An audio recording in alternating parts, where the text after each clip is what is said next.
మహతి టీవీలో మీ వ్యాపార ప్రకటనల కోసం కింది నెంబర్‌కి సంప్రదించండి. నమస్తే మేడం. నమస్తే మా. మేడం మాకు ప్రతిసారి వచ్చేసి టారో కార్డ్స్ ప్రకారం 12 రాసుల వరకు ఎలా ఉండబోతుంది ఆ మంత్ అని చెప్పేసి మాకు ప్రతి వీడియోలో చెప్తూనే ఉన్నారు. బట్ ఈసారి కూడా సెప్టెంబర్ మంత్ టారో కార్డ్స్ ప్రకారం ఫస్ట్ అయితే ఆ మంత్ ఎలా ఉండబోతుందో చెప్పండి. తప్పకుండా అమ్మా. సో సెప్టెంబర్ 2025 అన్ని రాసుల వాళ్ళకి ఎలా ఉండబోతుందో మనం టారో రైడింగ్ ద్వారా తెలుసుకుందాం. అంతకంటే ముందు ఓవరాల్ గా సెప్టెంబర్ లో మనం చేయాల్సిన పరిహారాలు కానీ ఎట్లా ఉండబోతుంది అన్నది ఒక్కసారి చూసుకుందాం. ఓకే ఓకే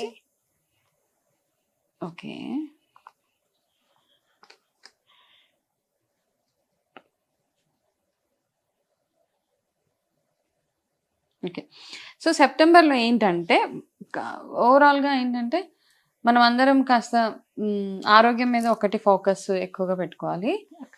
ఏదైనా ఇన్వెస్ట్మెంట్స్ కానీ జాయింట్ వెంచర్స్ అవన్నీ బాగా వర్కౌట్ అవుతాయి సెప్టెంబర్లో అనమాట. అంటే కలిసి చేసుకుని ఏదైనా కానీ బిజినెస్ అవ్వచ్చు, నలుగురు కలిసి చేసే ఏ పనైనా చాలా చాలా సక్సెస్ఫుల్ గా ఉంటుంది సెప్టెంబర్ మంత్ లో. ఆరోగ్యపరంగా ఇప్పుడు నార్మల్ గా కూడా మాన్సూన్ సీజన్ అందరికి అప్స్ అండ్ డౌన్స్ ఉంటాయి కాబట్టి ఆ ఒక్క విషయంలో కాస్త కేర్ఫుల్ గా ఉండడం ఒకటి. అయితే సెప్టెంబర్ లో అందరికి ఒక ఏంటంటే మీ ఇంటి పెద్దలు ఎవరైతే ఉన్నారో వాళ్ళకి మీరు ఎంతగా మర్యాద ఇవ్వగలిగితే, అంటే ఇంట్లో ఉన్న పెద్దవాళ్ళందరికీ వాళ్ళకి కావాల్సినవి ఏవైతే అవసరాలు ఉన్నాయో అవన్నీ తీర్చుకుంటూ వెళ్ళిపోండి అంతే.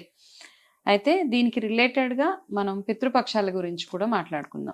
కార్డ్స్ పరంగా కూడా మనకి అలాగే వచ్చింది. మీ ఇంట్లో ఉన్న పెద్దలందరూ ఏ రాశి వాళ్ళైనా కానీ మీ ఇంట్లో ఉన్న అమ్మమ్మలు, తాతలు, పేరెంట్స్ ని ఓకే ఎలాగో పేరెంట్స్ ఉన్నారు, పేరెంట్స్ కాకుండా ఇంట్లో వేరే వేరే పెద్దవాళ్ళు ఉంటారు కదా, వయసు అయిపోయిన వాళ్ళందరికీ మీ వంతుగా మీరు ఏమేమి చేయగలుగుతారో అవన్నీ చేసేయండి. ఓకే, ఇది నెంబర్ 1. రెండోది పితృపక్షాలు మనకి మొదలవుతున్నాయి. సెప్టెంబర్ గ్రహణం అయిపోగానే మొదలవుతుంది కదా. సో గ్రహణం అయిపోగానే పితృపక్షాలు 15 రోజులు ఉంటాయి. ఈ పితృపక్షాలలో మనం ఏం చేద్దాము, అందరు ప్రతి ఒక్కరు అనమాట, ఇది ఒక రెమెడీ అనుకోండి, ఏదైనా అనుకోండి. సో చాలా మంది ఇగ్నోర్ చేసేస్తూ ఉంటారు. ఏమేమి ఇగ్నోర్ చేస్తాం మనము, ఎవరైనా మన ఇంట్లో గతించిన వాళ్ళు ఎవరైతే ఉంటారో పెద్దలు, మన యాన్సిస్టర్స్, ఓకే, తాత ముత్తాతలు చనిపోయిన వాళ్ళు ఉంటారు. చాలా మంది మనము వాళ్ళు ఏ రోజు చనిపోయారో మనకు గుర్తుండదు, లేకపోతే మర్చిపోతూ ఉంటాం. రకరకాల పనులలో పడిపోయి తిది వారాలు మర్చిపోతాము. కొంతమంది డేట్ ప్రకారం చేసేస్తూ ఉంటారు, డేట్ ఒకటే గుర్తుపెట్టుకుంటారు. సో ఈ డేట్ గుర్తుపెట్టుకునే ప్రాసెస్లో మనం తిథుల ప్రకారంగా మనం మామూలుగా మన సాంప్రదాయం లేదంటే ఏంటంటే ఏ తిథిలో పోయారో ఆ మనుషులు వాళ్ళకి ఆ తిథిలోనే వాళ్ళకి తర్పణాలు ఇవన్నీ వదలడం ఇవన్నీ చేయాలి. చాలా మంది ఇగ్నోర్ చేసేస్తూ ఉంటారు. కొంతమంది ఏమంటారంటే మేము అన్ని కలిపి ఒకటేసారి పెట్టేసాం, మేము ఇంకా పెట్టకపోయినా పర్వాలేదు. కానీ మన పెద్దలు ఎవరైతే ఉన్నారో, మన యాన్సిస్టర్స్, పితృదేవతలు ఎవరైతే ఉన్నారో వాళ్ళు ఎప్పుడు మనల్ని వాచ్ చేస్తూనే ఉంటారు. వాళ్ళు నన్ను ఎంత గుర్తు చేసుకుంటున్నారు, వాళ్ళు నేను లేకపోయినా నాకు ఎలాంటి కార్యక్రమాలు జరిపిస్తున్నారని వాళ్ళు ఎప్పుడూ ఒక కన్నేసి ఉంచుతారనమాట. కాబట్టి చాలా మంది జాతకాల్లో పితృదోషాలు అవి ఇవి ఉంటూ ఉంటాయి కదా. ఒకవేళ అట్లాంటి దోషాలు ఎవరికైనా ఉంటే గనక ఆ దోష నివారణకి గాను, లేదు మీ ఇంట్లో ఏదైనా రకరకాల ప్రాబ్లమ్స్, మాటికి ఒకసారి ఏదో ఒక ప్రాబ్లం, ఏదో ఒక బ్లాకేజెస్ ఉంటున్నాయి, ఏ పని మొదలు పెట్టినా సక్రమంగా జరగట్లేదు అనుకున్నప్పుడు ఈ సెప్టెంబర్లో ఇప్పుడు మనకు వచ్చే పితృపక్షాలు పౌర్ణమి వెళ్ళిపోగానే 8వ తారీఖు నుంచి 15 రోజుల వరకు ఉండే పితృపక్షాలు ప్రతిరోజు మీ పెద్దల్ని తలుచుకొని వారి పేరు మీద ఏదో ఒక మంచి కార్యక్రమం చేసుకోవడము. చాలా మంది దీక్షలో ఉంటారనమాట. నిజంగా చాలా ప్రాబ్లమ్స్ ఉన్నాయి మీ లైఫ్లో, అన్ని రకాలుగా అన్ని సైడ్స్ బ్లాకేజెస్ ఉన్నాయి. నేను అంటే మనకి ఇట్లా ఒక పద్మవ్యూహంలో ఉన్న ఫీలింగ్ వస్తుంటది. అట్లా ఉన్న వాళ్ళు మాత్రం ఖచ్చితంగా ఈ పితృపక్షాల్లో 15 రోజులు ఒక దీక్ష అంటే మామూలుగా మీ అమ్మవారి దీక్షలు అవన్నీ ఎట్లా చేస్తారు, అన్ని మాంసాహారం మానేసి, నవరాత్రులు మాంసాహారం మానేసి, నాన్ వెజ్ ఇదంతా తినకుండా, ఆల్కహాల్, స్మోకింగ్ ఇవన్నీ పక్కన బ్రహ్మచర్యం పాటిస్తూ ప్రతినిత్యం మీ పెద్దలను తలుచుకుంటూ వాళ్ళ పేరు మీద ఆ 15 రోజులు మీరు చేసుకోగలిగితే ఏదో ఒక రకంగా వాళ్ళకి దీపం పెట్టి వాళ్ళ పేరు మీద ఎవరికో ఒకరికి దానాలు అవి చేసుకోవడం, బ్రాహ్మణులకు మీకు వీలైతే ప్రతిరోజు ఆ 15 రోజులు ఎవరో ఒక బ్రాహ్మణ్ని పిలిచి వాళ్ళకి దానాలు అవి చేయడము, లేదు అంటే అమావాస్య రోజు చేయడం ఒకటి, లేదు అంటే మీ పెద్దలు ఎవరైతే మీ ఇంట్లో ఉన్నారో, మీ తాతగారు, అమ్మమ్మ, నాయనమ్మ ఎవరో ఒకరు ఉంటారు కదా, వాళ్ళు ఏ రోజు ఏ తిథిలో అయితే పోయారో, ఫర్ ఎగ్జాంపుల్ ఏకాదశి రోజు, ఏదో ఒక నెలలో ఒక ఏకాదశి రోజు మీ నాయనమ్మ గారు ఎవరో పోయారో, ఈ 15 రోజుల్లో వచ్చే ఏకాదశి రోజు ఆ రోజు వాళ్ళ పేరు మీద వాళ్ళకి తర్పణాలు అవి వదలడం, బియ్యం ఇవ్వడం అట్లా చేసుకోవచ్చు. అవకాశం ఉన్న వాళ్ళు కాశీ కానీ గయా ఇలాంటి ప్లేసెస్కి వెళ్ళి అక్కడ కూడా పితృతర్పణాలు అవి వదిలేయచ్చు. ఇది కాకుండా మనకు అన్ని రకాలుగా మనకి ఏ ప్రాబ్లం లేదు, అన్ని రకాలుగా అన్నీ ఉన్నాయి, కానీ స్టిల్ మన ఫ్యామిలీ ఏదైతే ఉందో, ఓకే, మన పరంపర ఏదైతే ఉందో, మన వంశాభివృద్ధి జరగాలి అనుకున్న వాళ్ళందరూ ఈ 15 రోజులు ప్రతిరోజు రావి చెట్టు దగ్గర వెళ్ళి దీపం పెట్టడము, అక్కడ రావి చెట్టు చుట్టూరు ప్రదక్షిణాలు చేసుకోవడము, అక్కడ ఎవరైనా వీలుంటే అక్కడ ఎవరికైనా అవసరం ఉన్న వాళ్ళకి దాన ధర్మాలు చేయడం. ఇవన్నిటికంటే కొన్ని పురాణాలు ఏం చెప్పారంటే రావి చెట్టు ఒకటి, పనస చెట్టు ఒకటి, ఈ రెండిటికి పూజ చేస్తే మనకి ఎటువంటి పితృదోషాలున్నా పోతాయి అని చెప్తారన్నమాట. ఈ పక్షాల్లో ప్రతిరోజు పితృదోషం మన జాతకం చూపించుకున్నప్పుడు పితృదోషం చూపిస్తూ ఉంటుంది ఒకరికి ఎవరికైనా. వాళ్ళు మాత్రం రావి చెట్టు పూజ రెగ్యులర్ గా, పనస చెట్టు పూజ రెగ్యులర్ గా చేసుకోవడం ఇది చాలా చాలా ఉత్తమం. పనస చెట్టు దగ్గర కూర్చొని మీ పితృదేవతలు తలుచుకుంటే వాళ్ళు వింటారని చెప్తారు. కాబట్టి అవకాశం ఉన్న వాళ్ళు మీ ఇంట్లో ఒకవేళ పనస చెట్టు ఉన్నా, ఒకవేళ లేకపోయినా ఎక్కడో ఒక దగ్గర పనస చెట్టు ఉంటే అక్కడికి వెళ్ళి కాస్త నీళ్ళు అవి పోసి మీ పెద్దలు తలుచుకొని దండం పెట్టుకొని మీకున్న కష్టాలన్నీ అక్కడ చెప్పుకుంటే మనస్ఫూర్తిగా వాళ్ళు మిమ్మల్ని దీవించాలని, వాళ్ళు ఎక్కడున్నా మిమ్మల్ని చల్లగా కాపాడాలని దండం పెట్టుకొని వచ్చేయండి. రావి చెట్టు దగ్గర చేయొచ్చు, పనస చెట్టు దగ్గర కూడా చేయొచ్చు అన్నమాట. అలా చేసినప్పుడు మెల్లిమెల్లిగా మీ లైఫ్లో ఉన్న ప్రాబ్లమ్స్ అన్నీ తొలగిపోతూ ఉంటాయి. వాళ్ళ ఆశీర్వాదం ఉంటే వాళ్ళ ఆశీర్వాదం, భగవంతుడి ఆశీర్వాదం రెండు ఈక్వలే అన్నమాట. పూజలు చేసినా చేయకపోయినా అంటారు ఇలా మన పెద్దలకు మాత్రం ఖచ్చితంగా పితృదేవతలు అంటారు కదా, వాళ్ళకి మాత్రం ఖచ్చితంగా ఇవన్నీ కార్యక్రమాలు చేయాలి. ఒకవేళ మీరు మర్చిపోయారు, డేట్స్ అవి గుర్తులేవు అనుకుంటే గనక పెద్దల అమావాస్య రోజు వాళ్ళ పేరున అన్ని తర్పణాలు అవి వదిలి దాన ధర్మాలు అవి చేస్తే సరిపోతుంది. ఇది సెప్టెంబర్లో అందరూ అన్ని రాసుల వాళ్ళు చేయాల్సిన చిన్న రెమెడీ. ఓకే.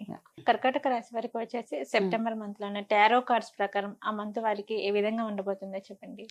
తప్పకుండా. సెప్టెంబర్ 2025 కర్కాటక రాశి వాళ్ళకి ఎట్లా ఉండబోతుందని ఒకసారి చూసి తెలుసుకుందాం కార్డ్స్ చూసి. ఓకే.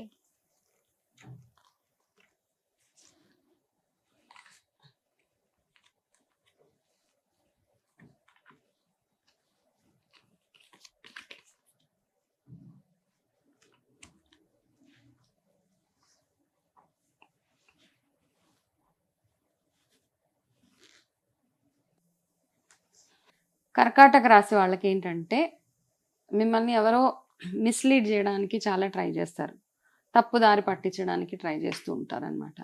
సో కొంచెము కేర్ఫుల్గా ఉండాలి సెప్టెంబర్లో. ఏ విషయంలోనా అవ్వచ్చు, ఇక్కడ ఇన్వెస్ట్ చేయండి, లేకపోతే ఇంత పెద్ద ఇన్సూరెన్స్ తీసుకోండి, లేకపోతే మీ ప్రాపర్టీ మాకు అప్పచెప్పండి, మేము మీకు ఏదో చేసి పెడతాము, అసలు ఏది సెప్టెంబర్లో ఎటువంటి డెసిషన్స్ తీసుకోవచ్చు. మిస్లీడింగ్ కంప్లీట్గా అనమాట. తర్వాత బాధపడాల్సి వస్తుంది మీరు.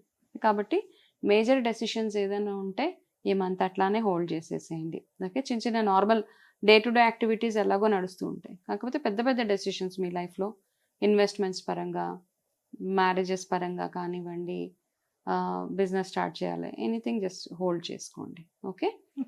మీకు బాధ కలిగించే ఏదైనా ఒక సంఘటన సెప్టెంబర్లో ఉంటుంది. ఎనీథింగ్, ఏదో చిన్న పెద్ద ఏదో ఎనీథింగ్ ఒక్కటి అనమాట. కాస్త దాని తర్వాత కొంచెం మీకు కొన్ని రోజులు కొంచెం బాధలో అట్లా ఒక ఫేజ్ ఆఫ్ లైఫ్ అట్లా ఉంటుంది, కాకపోతే దాని నుంచి మీరు ఇమీడియట్గా బయటకు వచ్చేస్తారు. అదే కాకుండా ఇంకొక కార్డ్ ఏం సజెస్ట్ చేస్తుందంటే మిమ్మల్ని చూసి ఈర్ష్యపడే వాళ్ళు చాలామంది మీ చుట్టూరు ఉన్నారు, కాబట్టి వాళ్ళకి దూరంగా ఉండాలి అంటే గనక మీరు ఇప్పుడు మనం ఏం చేస్తాం, నార్మల్గా నెగిటివ్ ఎనర్జీస్ అని మాట్లాడుతూ ఉంటాము, లేకపోతే దిష్టి తగిలింది అంటూ ఉంటాము, ఇట్లాంటివి చాలా చాలా ఉంటాయి. సో మీరు ఏం చేస్తారంటే ఓవరాల్గా మనకి నిజంగానే తెలియదు ఏది ఎట్లా ఉంది. సో ఇవన్నిటి నుంచి మనల్ని ప్రొటెక్ట్ చేసేది భగవంతుడు ఒకటే. సో ఈ నెల మొత్తం మీరు చేయాల్సింది ఏంటంటే ఖచ్చితంగా దుర్గా అష్టోత్తరాన్ని మాత్రం రెగ్యులర్గా మీరు ప్రతిరోజు, ఒకరోజు కాదు ప్రతిరోజు, సెప్టెంబర్ స్టార్ట్ అయినప్పటి నుంచి ప్రతిరోజు దుర్గా అష్టోత్తరం మీరు చదవండి. ప్రతి శుక్రవారము నిమ్మకాయ దీపం అమ్మవారి దగ్గర పెట్టండి. ప్రతి శుక్రవారము ఒక నిమ్మకాయని మీ మెయిన్ ఎంట్రన్స్ దగ్గర కట్ చేసి ఒక చెక్క పసుపులో ఒక చెక్క కుంకుమలో పెట్టి మీ గుమ్మం దగ్గర పెట్టి మీ ఇంటికి ఎటువంటి దృష్టి దోషం తగలకుండా ఉండాలి, అమ్మవారు ఆశీర్వాదం మీకు ఎప్పుడు ఉండాలని ఇది ఒక్కటి చేయండి. వీలైతే ఎవరైతే బిలీవ్ చేసి ఎవరైతే నమ్ముతారో ఇంటికి గుమ్మడికాయ కొడితే మంచిది అని నమ్ముతారో, గుమ్మడికాయ కట్టినా కొట్టినా ఏదైనా ఓకే, దిష్టి తీయడానికి గుమ్మడికాయ ఉంటుంది ఒకటి. ఆ గుమ్మడికాయ కూడా ఒకసారి కొట్టేయండి. ఎందుకంటే మిమ్మల్ని చూసి ఈర్ష్య పడేవాళ్ళు, మిమ్మల్ని మీకు పడని వాళ్ళు చాలా మంది ఉంటారు. అండ్ దాంతో పాటు మిమ్మల్ని తప్పుదారిలో తీసుకెళ్ళడానికి ఎంతో మంది వెయిట్ చేస్తా ఉన్నారు. కాబట్టి వాళ్ళందరి నుంచి దూరంగా ఉండాలి. వాళ్ళందరి నుంచి అమ్మవారి ఆశీర్వాదం ఉండాలి అంటే ఇది ఒక్కటే చేయండి. ఒక చిన్న బాధ కలిగే సిట్యుయేషన్ ఒకటి చెప్పాను. సెకండ్ హాఫ్‌లో మీకు ఒక మంచి అవకాశం రాబోతుందనమాట. మీరు చేసిన ఇన్వెస్ట్‌మెంట్స్‌లో రిటర్న్ రావడం గానీ, మీకు జాబ్స్ పరంగా మీకు ఒక మంచి అవకాశం రావడం గానీ, అది జరగబోతుంది. సో, అది హ్యాపీ థింగ్ కాబట్టి అది దాన్ని హ్యాపీగా యాక్సెప్ట్ చేయండి. అండ్ ఒక సజెషన్ ఏంటంటే స్పిరిచువల్‌గా అంటే భగవంతుడు ఆరాధన ఎంతగా చేసుకుంటూ ఉంటే అంత భగవంతుడు ఆరాధన అంటే ఇక్కడ స్పిరిచువల్ ప్రాక్టీసెస్ అంటాం. స్పిరిచువల్ ప్రాక్టీసెస్ అంటే ఏదో కూర్చొని రోజంతా భగవంతుడు పూజలు చేయడం, లేకపోతే భగవంతుడికి పూలు పెట్టడము, ధూపదీప నైవేద్యాలు కాదు. అక్కడ ఏంటంటే ఎథికల్‌గా అంటే మంచి పనులు ఏవైతే ఉన్నాయో చెప్తారు కదా! సన్మార్గంలో వెళ్ళడం. ఇవన్నీ మీరు ప్రాక్టీస్ చేసుకోమని ఒక ఇండికేషన్ అన్నమాట.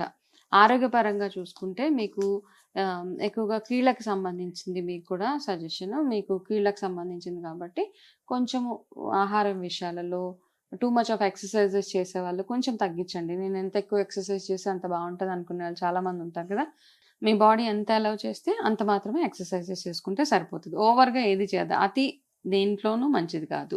మీ ఫేవరబుల్ కలర్ ఈసారి రెడ్ కలర్ కాబట్టి దుర్గా ఆరాధన కూడా వచ్చింది. దుర్గా ఆరాధన చేస్తూ అమ్మవారికి ఎర్రటి పూలతోటి పూజ చేస్తూ ప్రతిరోజు దుర్గా అష్టోత్తరం చదువుతూ ప్రతి శుక్రవారం నేను చెప్పిన చిన్న చిన్న రెమెడీస్ చేసుకుంటూ కాస్త జాగ్రత్తలు తీసుకుంటే సరిపోతుంది. Okay ma'am. కర్కాటక రాశి వారికి వచ్చేసి సెప్టెంబర్ మంత్ ఎలా ఉండబోతుంది? ముఖ్యంగా ఆ మంత్‌లో వారు ఎటువంటి పరిహారం చేసుకుంటే వారికి బాగుంటుంది అనేది అయితే చెప్పారు. నమస్కారం. నమస్తే అమ్మా.